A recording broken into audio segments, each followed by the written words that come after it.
जवळजवळ 1,05,00,000 रुपये खर्च करून येवला शहरासाठी 10 MVA हा पॉवर ट्रान्सफॉर्मर आपण बसवलेला आहे।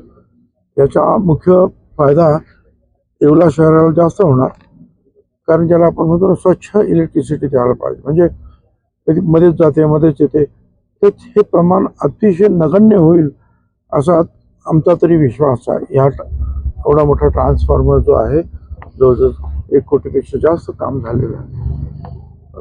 आणि जिथे जिथे अशा आणखीन आवश्यकता असतील, काही इक्विपमेंट बसवायचे असतील वेगवेगळ्याचे, तर ते सुद्धा आपण बसवणार आहे। परंतु शहराला चांगली वीज मिळावी, शेतकऱ्यांना सुद्धा जे आहे सिंचनासाठी वीज आपल्याला पाहिजे, त्यासाठी सुद्धा आपण अनेक पावलं उचललेली आहेत। आणि मग सौर कृषी पंप योजना वगैरे आपल्याला सगळ्यांना माहिती आहे। मुख्यमंत्री सौर कृषी योजना जी आहे, कृषी पंप योजना, आपण हजारो लाखो लोकांना हे सौर पंप देतो आहोत। त्याच्यामुळे वीज बिल त्यांना शेतकऱ्यांना सुद्धा नगण्य येणार आहे।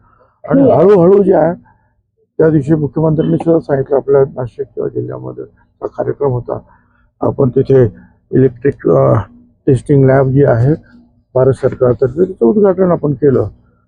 आणि त्याच्यामध्ये ट्रान्सफॉर्मर सुद्धा चेक होतील ते बरोबर आहेत की नाही, त्याची सुद्धा टेस्ट तिथे आपली घेतली जाणार आहे। तिथे सुद्धा सांगण्यात आलं की दरवर्षी आता हळूहळू विजेचे दर हे कमी होणार। या आपल्या जिल्ह्यामध्ये किंवा महाराष्ट्रात आपल्या विजेचे दर जास्त आहेत, म्हणून अनेक कारखाने उद्योग जे आहेत आपल्या राज्याच्या बाहेर जातात, पण तिकडे स्वस्त वीज त्यांना मिळते। परंतु हळूहळू आपल्याकडे अशी परिस्थिती होईल की पुढच्या 3 वर्षामध्ये विजेचे दर जे आहेत ते एवढे कमी होतील की सगळ्यांना वाटेल की इथेच कारखाने, आणखीन उद्योग आले पाहिजे, दुसरीकडचे उद्योग सुद्धा इकडे येतील, अशी परिस्थिती निर्माण होईल। एवढी स्वस्त वीज आपल्याला मिळणार आहे।